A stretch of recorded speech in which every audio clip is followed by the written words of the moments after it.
소비도 더 이상 늘어나지 못하고 있고요. 제조업도 침체되고 있고 실업률은 올라가고 있습니다. 미국의 거품론이 지금 계속해서 대두되고 있는 게 어쩔 수 없는 상황이고, 옐런 의장 같은 경우에도 사실 좀 그동안 무리를 했다라고 보여지기 때문에 이제는 좀 임계점이 왔다라고 보여집니다. 네, 반갑습니다. 주식장인 유튜브 구독자 여러분들, 주식장인입니다. 자, 오늘 이제 증시가 정말 역사적으로 상당히 큰 폭으로 떨어지는 모습을 보여줬습니다. 그래서 지금 현재의 지수 상황에서 좀 어떤 방향성을 잡고 증시를 바라봐야 할지, 여기에 대해 저의 이제 생각을 공유하려고 합니다. 지금 제가 코로나가 걸려가지고 조금 이제 목소리가 좋지 않은데 이 점 좀 여러분들 양해 부탁드리도록 하겠습니다. 일단 지수가 이제 크게 무너지면서 뭐 엔캐리 트레이드 문제라든지 미국의 이제 AI발 고점 논란이 좀 불거지면서 전반적으로 미국장부터 해서 다 같이 이제 글로벌 증시가 침체되는 모습을 보여주고 있습니다. 그래서 오늘 같은 경우에 이제 한국 증시는 코스피 기준으로 10% 넘게 당일 하락을 보여줬고, 서킷, 사이드카 다 걸렸죠. 그래서 지금 코스피뿐만 아니라 코스닥은 장중 거의 15% 근처까지 하락했습니다. 그래서 13.7%까지 떨어졌었는데 15%까지 떨어졌으면 한 번 더 이제 먹을 뻔했죠. 그래서 지금 오늘 서킷, 사이드카 다 먹으면서 코스닥 역시 낙폭 엄청 키웠고, 코스피 역시도 엄청나게 이제 급락을 보여주고 있는 양상입니다. 여기에서 이제 방향성을 어떻게 잡고 가야 될까? 내가 이제 보유하고 있는 종목을 어떻게 해야 될까? 혹은 뭐 저가 매수를 들어가야 될까? 뭐 물린 종목이 있거나 뭐 보유하고 있는 종목이 급락하고 있는데 이걸 어떻게 해야 될까? 여기에 대해서는 뭐 제가 말하는 게 정답은 아니지만 저의 경험을 토대로 제 생각을 말씀드리자면, 코로나 팬데믹 때도 2020년도의 초반에 급작스럽게 이제 지수 급락이 나오기 시작했습니다. 사실 누구도 이제 예상하지 못하고 있었고, 물론 떨어질 수는 있겠다 정도로 보는 입장은 있어도 이렇게 급작스럽게 떨어질 거라고 보는 입장은 많이 없었어요. 아무래도 이제 지금 같은 경우에는 좀 어거지로 증시를 많이 밀어 올렸다, 이런 평가도 많이 받고 있는 입장이지 않습니까? 근데 코로나 팬데믹 때 당시에는 이미 고점 대비해서 증시가 많이 하락하기도 했었고, 그랬기 때문에 이게 이제는 뭐 사실상 하락 거의 끝났다라는 의견이 굉장히 좀 팽배해 있었어요. 조정도 거의 끝났다. 우리가 이제 폭락이라든지 발작성 급락 같은 경우에는 예고를 주지 않고 이제 떨어진다고 찾아온다고 이제 얘기하는데, 2018년도 당시에도 쭉 빠졌고 19년도까지도 많이 조정을 줬습니다. 그래서 조정을 준 상태에서 반등을 해준 거라 이제 조정 거의 다 끝났다라는 의견이 많았어요. 근데 이때는 코로나라는 변수를 이때 예상하고 있는 사람은 그 누구도 없었습니다. 오히려 지금 같은 경우에는 AI 거품이다, 닷컴 버블이 생각난다라고 하면서 조금 급락이 떨어질 수 있겠다라는 예측들이 곳곳에서 나오고는 있었습니다. 그리고 일반적으로 금리가 고금리로 가고 있는 상황이었고, 그게 좀 유지되고 있는 상황이었다 보니까 금리를 인하할 때쯤에 제가 이전에도 한번 말씀드렸듯이 한 번쯤 충격을 줄 것이다. 이유가 뭐냐면, 금리를 올릴 때도 명분이 필요하고 금리를 내릴 때도 명분이 필요하다고 제가 말씀을 드렸습니다. 자, 그렇다면 금리를 올릴 때 명분과 금리를 내릴 때의 명분은 무엇이 다른가? 다시 한번 제가 설명을 드렸지만 지금 간단하게 설명을 더 드릴게요. 금리를 이제 국가에서 결정을 하는데, 일반적으로 미국이 금리를 움직이면 다른 나라들은 거의 90% 이상이 따라갈 수밖에 없습니다. 지금 현재 상황에서 미국 같은 경우에는 이 저금리에서, 금리가 이제 저금리에서 거의 제로금리였죠. 코로나 때 제로금리까지 갔다가 고금리로 올라갔습니다. 그래서 거의 제로 수준에서 5.5%까지 금리를 올렸죠. 그래서 이렇게 금리가 올라간 상황에서 그 다음에 무슨 행동을 취했냐면, 고금리를 더 올리는 게 아니라 유지를 시켰습니다. 그 다음에는 지금 금리를 인하할 수 있다라고 시사하고 있어요. 인하를 시작한 건 아니고 시사만 했습니다. 자, 여기서 이제 중요한 부분이 뭐냐면은, 금리가 이렇게 움직일 때마다 다 명분이 필요하다는 거예요. 그래서 실제로 금리를 인하하다가 다시 올릴 때도 명분이 필요해요. 제가 이전에도 말씀드렸지만, 금리를 움직일 때는 이 정도면 괜찮아 라는 게 아니라 이거 정말 큰일 났어 라는 위기의식을 심어줘야 금리를 움직일 명분이 생깁니다. 그래서 금리를 움직일 때, 금리를 고금리에서 저금리로 금리를 인하할 때는 무슨 명분이 필요하냐면, 바로 금리를 인하해서 경기를 살려야 된다라는 명분이 필요해요. 그렇다면 무슨 명분이 필요할까요? 그렇죠. 경기가 침체되어 있다는 명분이 필요합니다.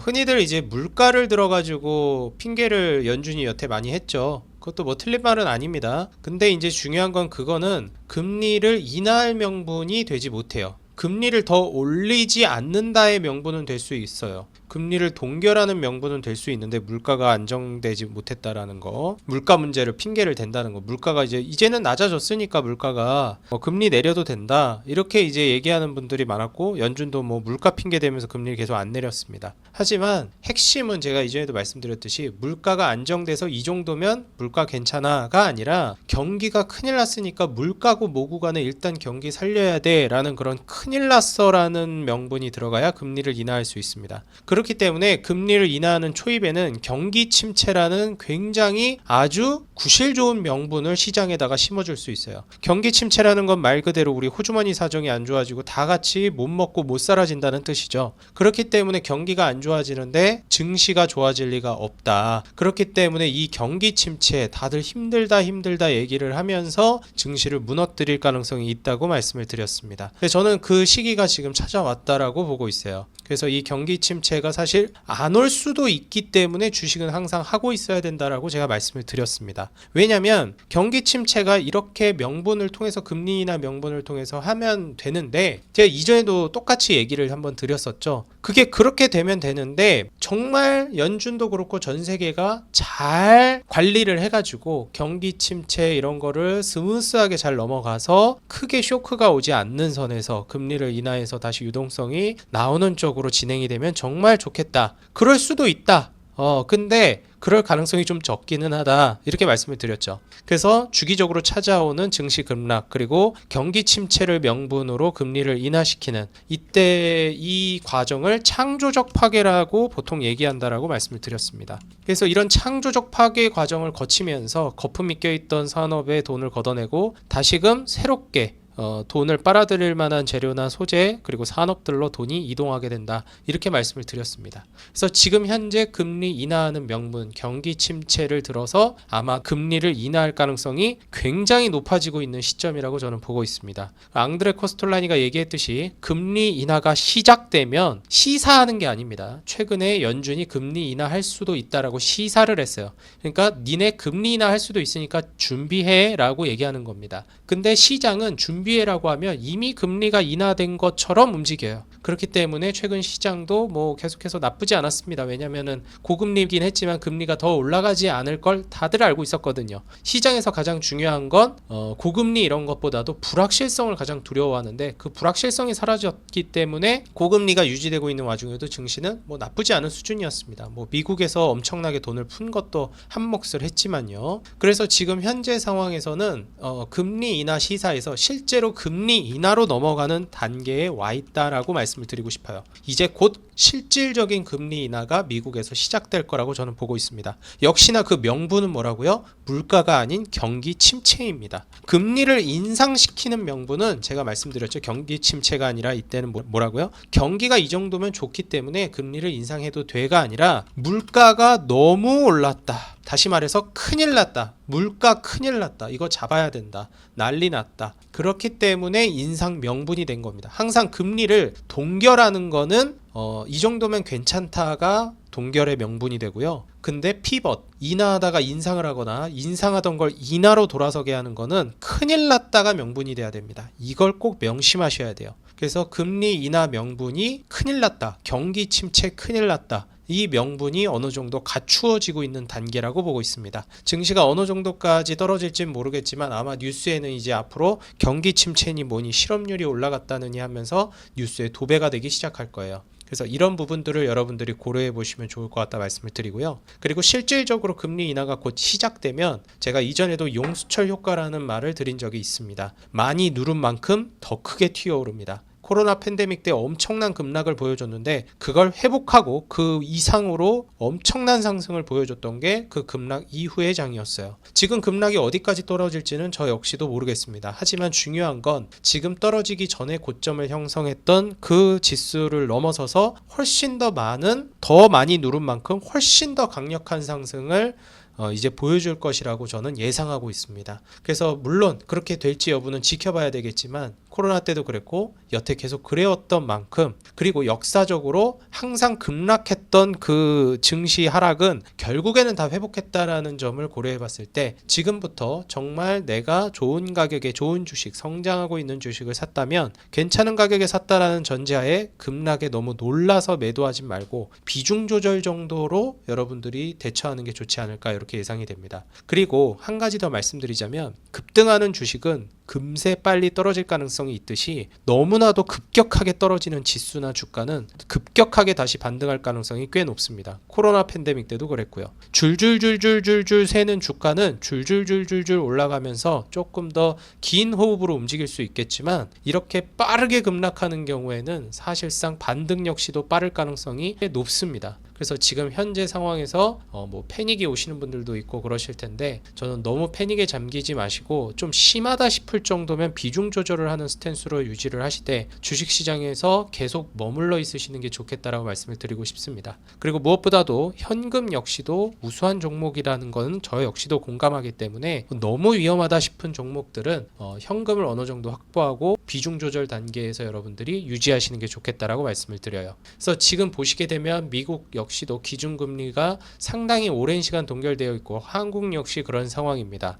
미국 같은 경우에는 이제 금리 인하가 시작된다라고 하면 뭐 3%대까지는 빠르게 떨어질 걸로 예상이 되고 있어요. 한국은 기준금리 인하 속도가 그렇게 빠를 거라고 예상되진 않습니다. 그 이유는 물가에 있습니다. 자, 이제 한국과 미국의 물가 수준인데요. 이제 한국 같은 경우에는 소비자 물가 지수가 일반적으로 우리가 생각하는 물가입니다. 여기가 한국이고요. 여긴 미국입니다. 미국의 물가는 3% 정도입니다. 근데 여기서 정말 우리가 이제 좀 짚고 넘어가야 될 만한 부분이 주택 관련된 물가는 미국은 이제 어느 정도 반영이 되어 있는 반면 한국은 많이 좀 제외가 되어 있습니다. 그래서 아마 한국은 체감 물가가 훨씬 더 높을 가능성이 높아요. 그래서 주택 관련해서 전월세 시장이라든지 이런 부분들을 고려해 보면 또 전세는 우리나라의 좀 특이한 구조잖아요. 다른 나라에서 찾아보기 힘든 구조입니다. 그렇기 때문에 사실상 이제 주거 관련된 그 물가를 고려해 보면 우리나라는 지금 2.6%가 아니라 굉장히 높은 수준을 유지하고 있을 가능성이 높아요. 과거 코로나 팬데믹 때 물가가 엄청나게 올랐기 때문에 그 물가를 잡기 위해서 금리를 올린 거였는데 지금 물가가 어느 정도 안정됐다라고 하면서 그 명분으로 다시 금리를 인하한다고 얘기를 합니다.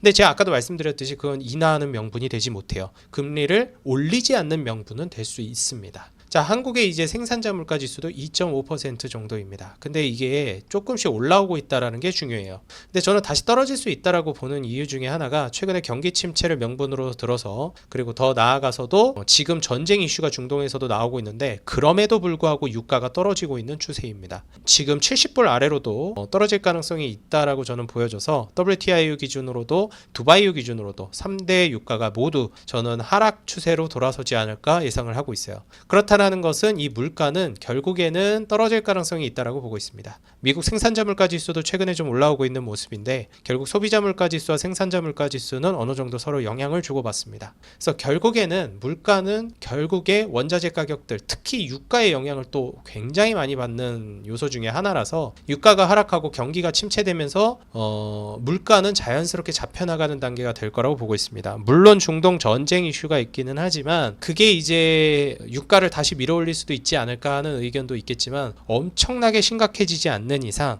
조금씩 이제 산발적으로 그런 이슈들이 나오는 정도 선에서는 유가를 강력하게 밀어올릴 만한 트리거가 되기는 어렵다라고 보고 있어요. 중요한 부분 중에 하나가 지금 물가가 엄청나게 잡혔다라고 보기에는 또 어렵다는 겁니다. 사실 이제 물가 증가 속도가 이제 떨어졌다라고 볼 수 있는 거지 막 물가가 퇴보하고 이런 건 아니에요. 그래서 지금 현재 경기가 너무 안 좋아질 가능성이 있고 경기 지표들이 안 좋게 나온 게 좀 한몫을 합니다. 미국 실업률이 4.3%로 나왔는데 얼마 전에 3.8% 정도에서 계속해서 실업률이 우상향을 하고 있습니다. 미국에서도 더 이상 고용이 되지 않고 실업률이 올라가고 있다는 뜻이에요. 경기가 안 좋다라는 뜻이겠죠. 그리고 이제 실업률 같은 경우에 한 달 단위로 이제 발표가 되는데 주당 매주 발표되는 신규 실업수당 청구 건수가 있습니다. 실업수당을 청구했다라는 뜻이 뭘까요? 그렇죠. 일 안 하고 있기 때문에 실업수당을 청구한다는 겁니다. 이 수가 이 건수 자체가 지금 계속 올라가다가 조금 이제 박스권을 그리는 듯 하더니 다시 치솟아 오르면서 신고가를 써줬습니다. 그래서 지금 고용 지표 자체도 굉장히 좋지 않게 나오고 있는 상황이라고 보시면 될 것 같아요. 거기에다가 지금 미국의 제조업 구매 관리자 지수 역시도 쭉 우하향하는 추세로 가고 있습니다. 제조업 경기도 지금 미국이 좋지 않은 상황이고 소비 역시도 지금 임계점에 올랐다라는 표현이 맞을 것 같습니다. 소비도 더 이상 늘어나지 못하고 있고요. 제조업도 침체되고 있고 실업 실업률은 올라가고 있습니다. 미국의 거품론이 지금 계속해서 대두되고 있는 게 어쩔 수 없는 상황이고, 옐런 의장 같은 경우에도 사실 좀 그동안 무리를 했다라고 보여지기 때문에 이제는 좀 임계점이 왔다라고 보여집니다. 사실 지금 같은 상황에서 투자를 진행한다, 혹은 투자를 진행하고 있다라고 한다면 저의 생각은 그렇습니다. 비중 조절 혹은 현금 확보를 어느 정도 해놓는 정도에서만 마무리를 하고, 오히려 정말 내가 신뢰를 하고 있는 기업이라면 저는 가져가는 게 맞다라고 보는 입장이에요. 아무쪼록 우리 투자자 여러분들이 좋은 결정을 내리셔가지고 이 위험한 장 잘 헤쳐나가시기 바라겠습니다. 제가 믿고 있는 한 가지는 곧 금리 인하 시사에서 금리 인하가 실제로 시작될 거라는 예측이고요. 금리 인하가 실제로 시작되면 앙드레 코스톨라니가 얘기했듯이 언제라든지 어떻게라든지 이유를 묻지 말고 당장 주식시장에 뛰어들라라고 얘기했습니다. 저는 시대를 불문하고 이 말은 어디서나 통용되는 말이라고 생각합니다. 곧 금리 인하가 시작되면 언제라든지 어떻게 어디서라든지 묻지 말고 당장 주식시장에 뛰어들어야 된다라고 저는 생각합니다. 아직 금리 인하가 시작되진 않았습니다. 하지만 곧 시작된다면 그때 여러분들이 뛰어들 수 있는 금액을 잘 구비해 놓으시고, 혹은 지금 믿을 만한 주식을 보유하고 있다면 가져가되, 너무 불안하다면 현금을 어느 정도 확보해서 금리가 실제로 인하되기 시작할 때 뛰어들면 괜찮지 않을까, 이렇게 좀 조언을 드리고 싶습니다. 오늘 영상 도움이 됐다 하시는 분들은요, 좋아요와 응원 댓글 달아주시면 감사하겠습니다. 저는 다음 영상에서 더 돈 되는 종목, 도움되는 정보로 돌아오겠습니다. 지금 어려운 급락장 여러분들 잘 이겨내시기 바라겠고요. 여러분들 모두 코로나 요즘 다시 유행인데요, 저처럼 걸리지 마시고 여러분들 감기, 코로나 조심하시기 바라겠습니다. 감사합니다. 다음 영상에서 뵙겠습니다.